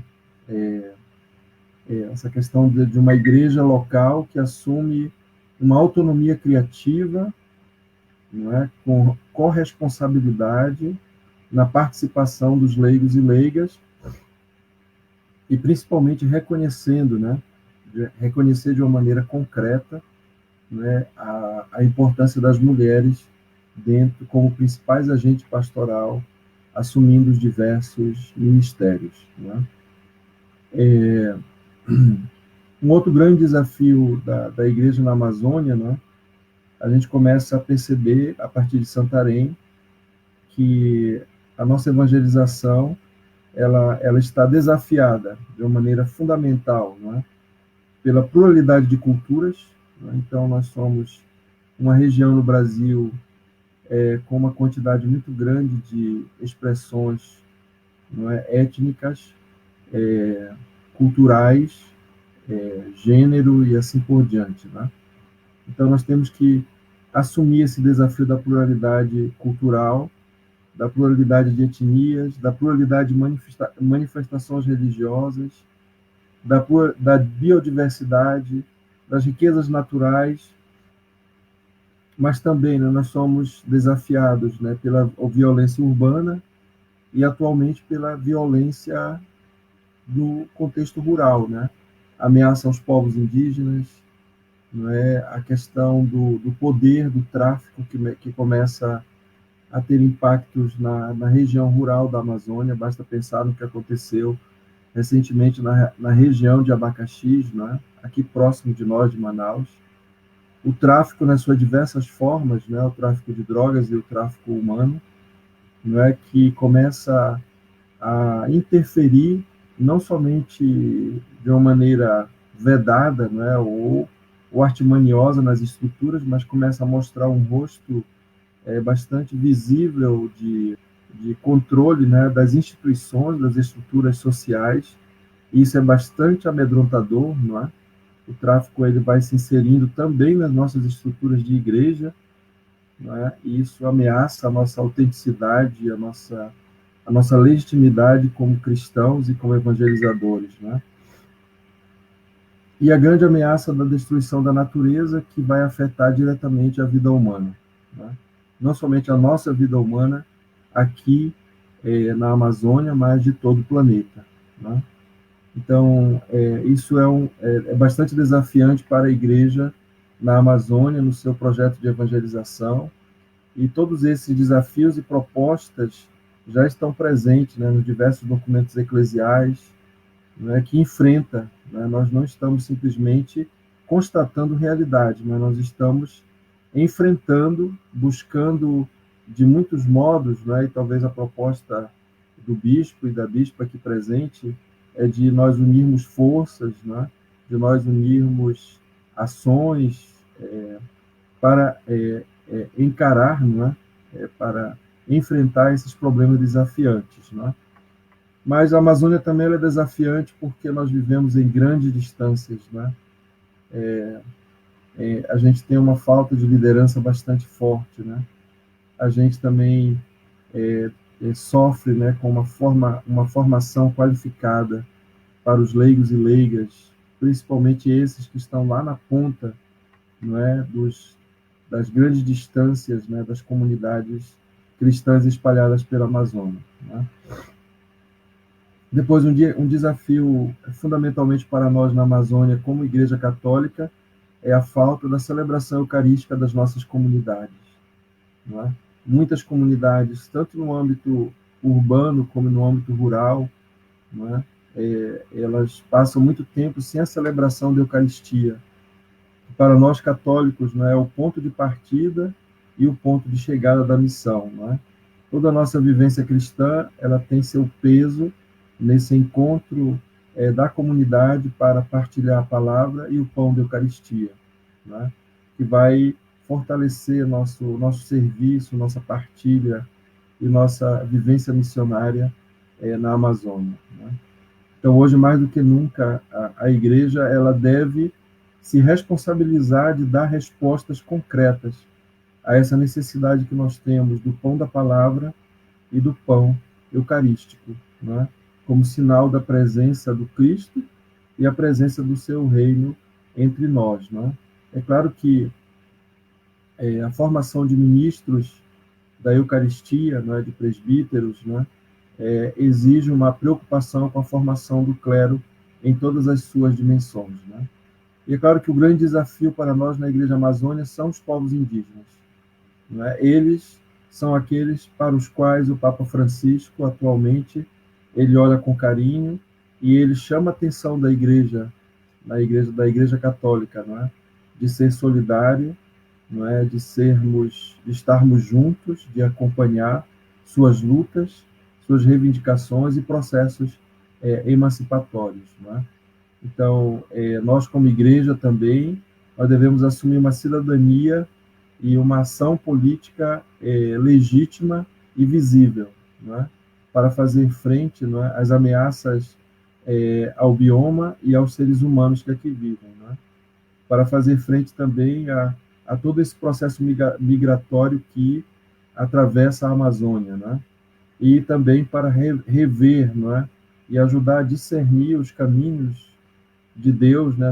Os caminhos da ação de Deus, né? Os caminhos da evangelização frente aos grandes projetos de expansão econômica, né, presente na nossa região, como a expansão agropecuária, né, as hidrelétricas e também todo o mundo da droga, que, fugindo do sul do país, eles começam a adentrar, não somente nas periferias das nossas cidades, né, mas também nas áreas rurais. A questão do tráfico de droga nos nossos municípios, ele é calamitoso, né? E isso muitas vezes com uma vamos dizer assim, uma passividade, né, por parte das instituições frente a essa situação. Nós estamos vivendo nesse momento, né, uma ampla destruição de todas aquelas instituições, leis, não é, estruturas que de alguma forma freavam, não é? Nós estamos vendo uma total destruição dessas estruturas que impediam, né, o avanço do agronegócio, o avanço do tráfico de drogas, o avanço da destruição da floresta, né, que agora está totalmente sem controle na região. Né? E, por último, eu dizia que o grande desafio é resgatar a nossa alma amazônica, né?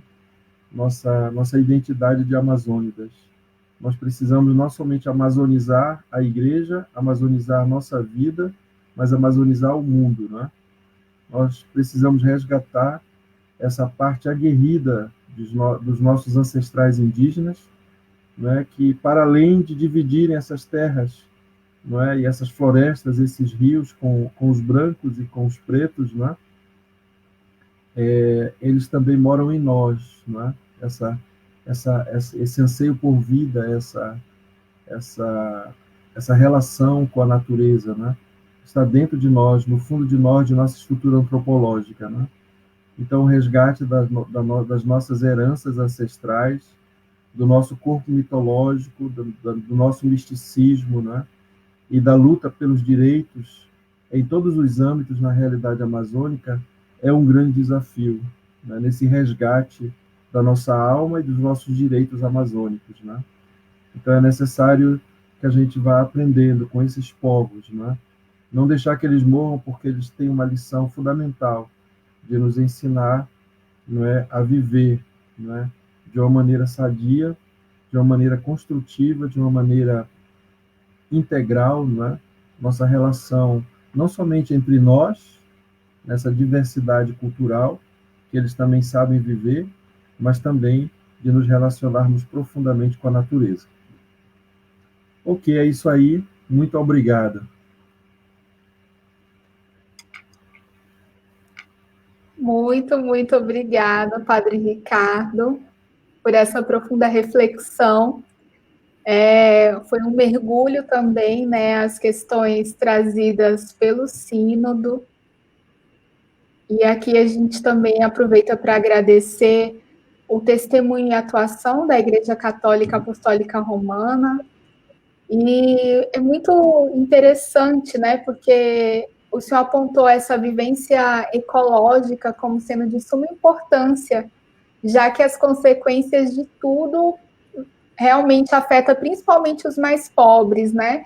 E abriu essas questões, né, da igreja na Amazônia, que são assim, digamos assim, prementes, né? São prementes.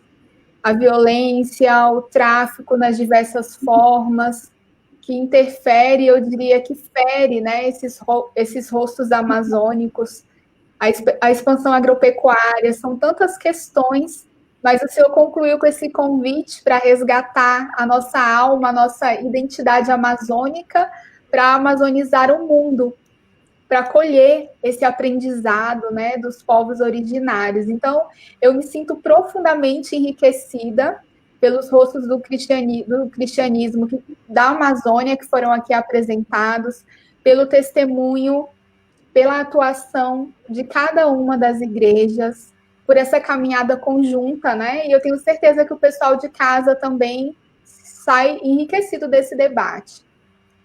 Nós estamos chegando à conclusão da nossa noite.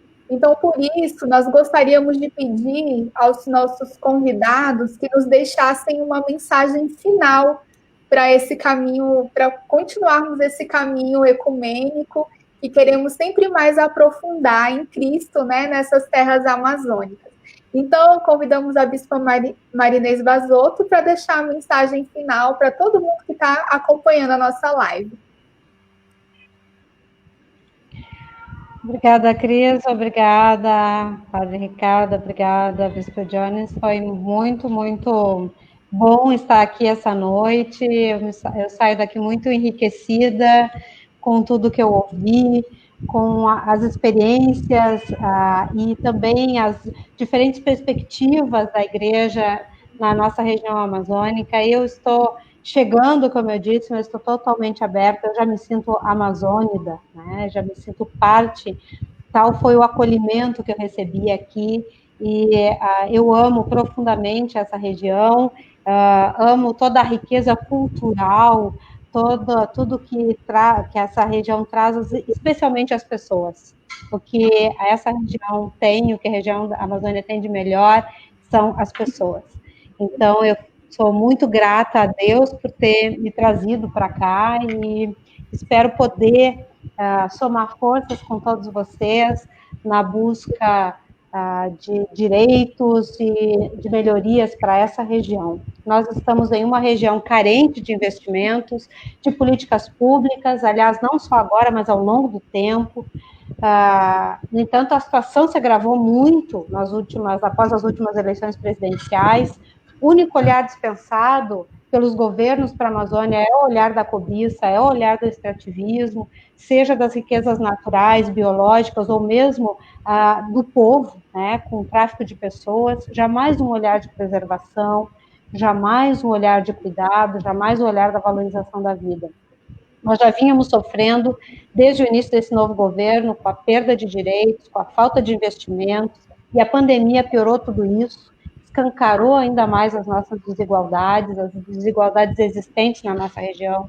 As ações governamentais denotam um processo de necropolítica, de uma política de morte, voltado a matar simbólica e fisicamente as populações vulneráveis, entre elas as populações originárias da nossa região, populações indígenas, quilombolas e ribeirinhas.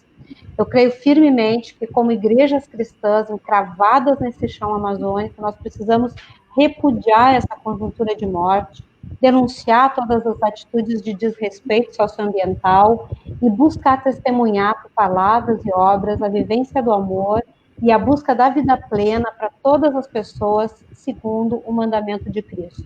Precisamos fazer um diálogo em unidade, lembrando sempre que unidade não se realiza na uniformidade, mas na aproximação e na comunhão, respeitando a nossa pluralidade como parte do desígnio criador de Deus, que ama a diferença, que cria a biodiversidade fecunda. Os povos da natureza, os nossos povos indígenas, amam a pluralidade, como amam as cores. Trata-se de uma pluralidade que é parte do desígnio criador de Deus. As religiões, as religiosidades, as experiências religiosas se expressam em linguagem e formas simbólicas, portanto, elas são sempre condicionadas ao que nós temos experimentado e vivido, e a forma como nós compreendemos a religião tem a ver com a nossa vivência, com aquilo que nós vivemos, com a nossa capacidade humana interpretativa. Nós precisamos reconhecer com humildade e alegria que a realidade sobrenatural, a realidade divina, Deus, que todos e todas amamos, é, de uma maneira ou de outra, transcendente às nossas categorias particulares de pensamento ou de imaginação. E por causa disso, seja lá o nome que ele receba, seja lá o modo como é concebido ou compreendido, Deus é sempre infinitamente maior do que nós somos capazes de absorver. Então, eu oro nessa noite para que nós tenhamos coragem e ousadia de nos colocar como vozes proféticas na defesa da vida, somar forças para que os direitos das nossas populações vulneráveis nessa região sejam respeitados e para que as religiosidades dos povos da floresta sejam respeitadas. E, embora cada tradição religiosa seja íntegra, inteira, nenhuma tradição religiosa é total. As religiões são fragmentos de um todo. Nós somos, por assim dizer, diferentes instrumentos em uma orquestra e fazemos parte de uma mesma sinfonia. Então, quero concluir dizendo que nós somos uma sinfonia regida por Deus. Muito, muito obrigada por nos recordar, né, que somos essa sinfonia. Muito lindo a reflexão. E agora eu quero convidar o Bispo Jones também para deixar as suas palavras finais.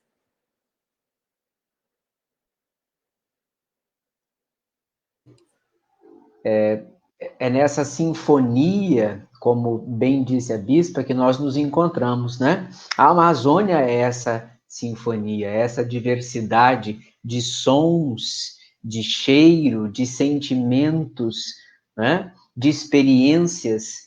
Então, eu penso que finalizar a minha fala neste momento é fazer eco também a todo esse compromisso que nós temos com a justiça social, direitos humanos.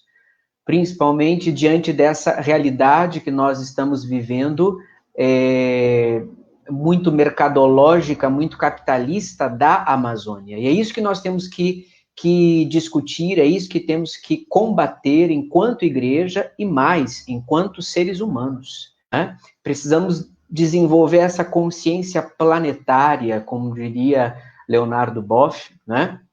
De que nossas ações aqui, elas têm um impacto planetário, né? Seja nas chuvas, seja no clima do planeta, seja nas nossas atitudes. Mas eu finalizo com um desejo aqui do Papa Francisco, em nome do ecumenismo que nós vivenciamos, e eu falo aqui do ecumenismo que nós vivemos aqui na Amazônia, né? Eu sei que o ecumenismo não é o mesmo em todo o mundo, eu sei que nem todas as igrejas cristãs têm um espírito e uma abertura ecumênica. Nas igrejas ortodoxas isso também é realidade, mas falo aqui da nossa igreja, da nossa expressão de igreja aqui na Amazônia. Na carta, na querida Amazônia, né, dos resultados aí do Sínodo para a Amazônia, no item 7, o Papa Francisco revela o seu sonho, que também é o meu sonho, que também é o sonho de todos nós. Sonho como uma Amazônia que lute pelos direitos dos mais pobres, dos povos nativos, dos últimos, de modo que a sua voz seja ouvida e sua dignidade promovida. Sonho como uma Amazônia que preserve a riqueza cultural que a caracteriza e na qual brilha de maneira tão variada a beleza humana. Sonho com uma Amazônia que guarde zelosamente a sedutora beleza natural que a adorna, a vida transbordante que enche os seus rios e as suas florestas. Sonho com comunidades cristãs capazes de se devotar e encarnar de tal modo na Amazônia que deem à igreja novos rostos com traços amazônicos. Esse também é o meu desejo. Afinal de contas, a sinfonia, ela precisa estar bem afinada, os instrumentos precisam estar afinados, os músicos precisam estar treinados, dominar a peça para que a beleza do som chegue aos nossos olhos.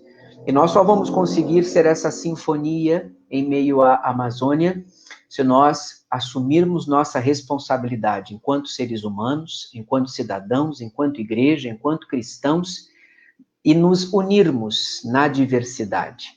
Derrubarmos, como eu disse antes, nossos muros e nos unirmos, caminharmos juntos. Este é o meu desejo, este é o desejo da nossa fraternidade.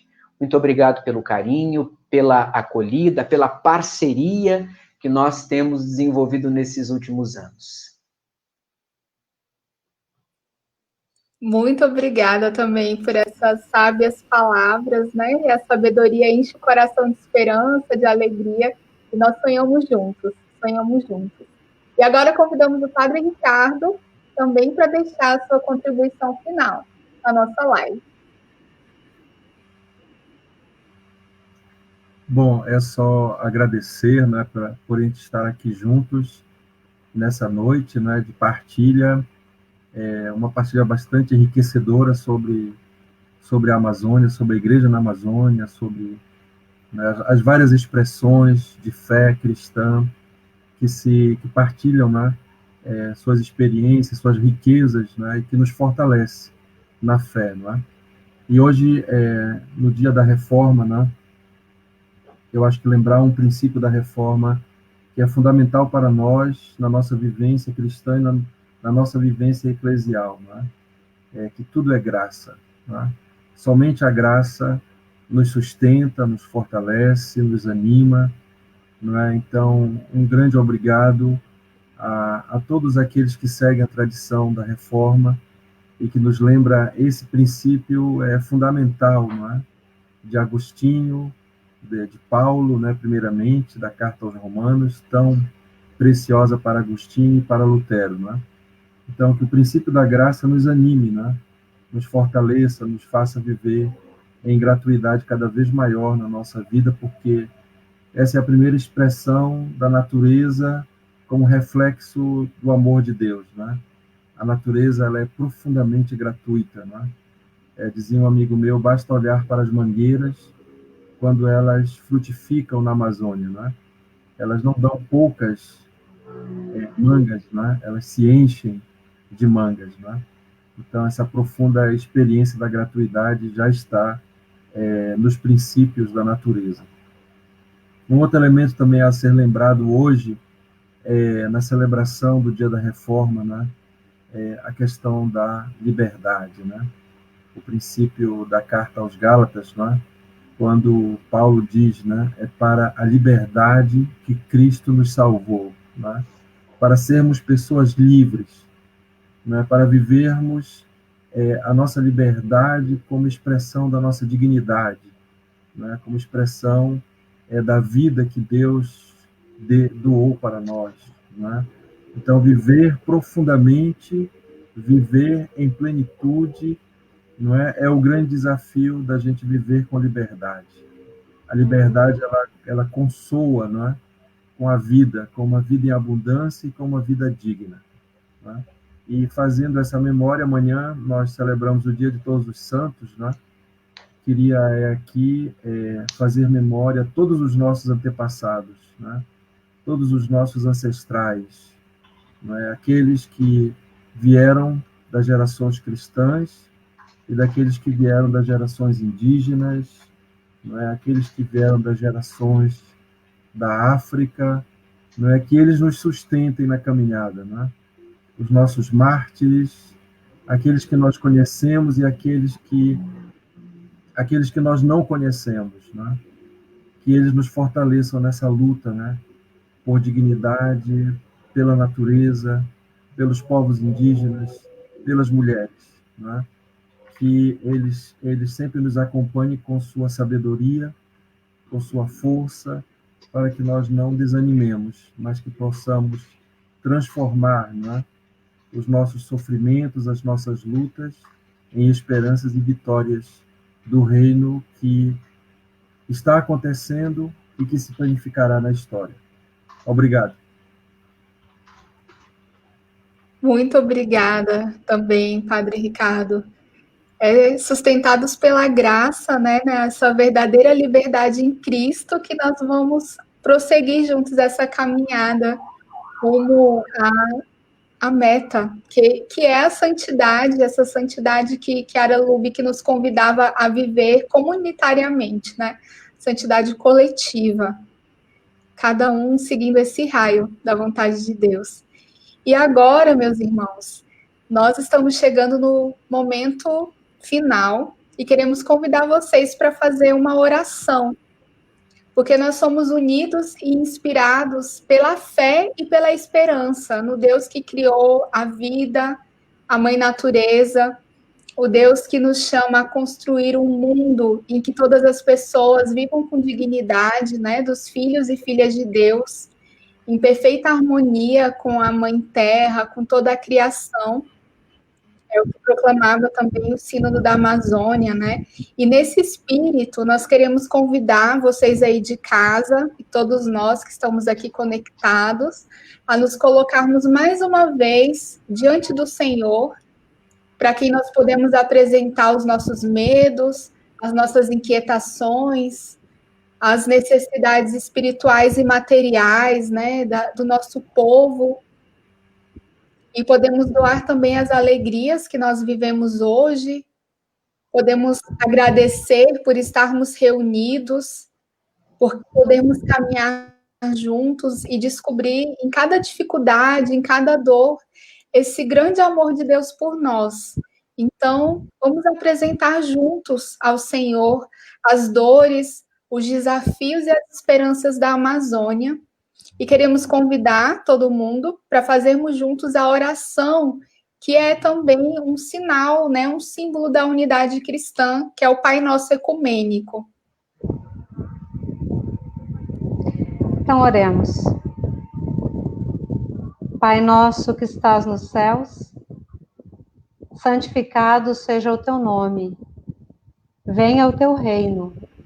Seja feita a tua vontade, assim na terra como no céu. O pão nosso de cada dia nos dá hoje. Perdoa-nos as nossas ofensas, assim como nós perdoamos a quem nos tem ofendido. E não nos deixes cair em tentação, mas livra-nos do mal, pois teu é o reino, o poder e a glória para sempre. Amém. Amém.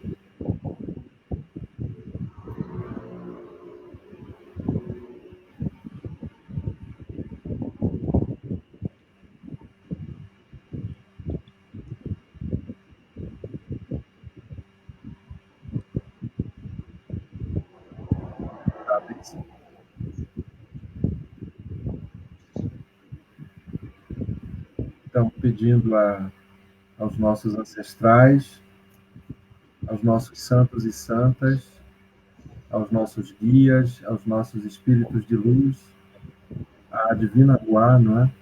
Que nos dá sabedoria, nos dá força e que nos ajuda a sermos cuidadores e cuidadoras da vida, que todas essas forças, sabedorias e luzes do Deus de toda a sabedoria, de todos os rostos, de todos os nomes, nos abençoe, nos guarde e nos proteja. E nós invocamos sobre nós a Santíssima Trindade. Em nome do Pai, do Filho e do Espírito Santo. Amém. Amém. Amém. Amém. Então, querida família em Cristo, irmãos e irmãs, permaneçamos na paz do Senhor, né? Que Ele esteja sempre em meio a nós, nos acompanhe. E muito, muito obrigada por essa noite.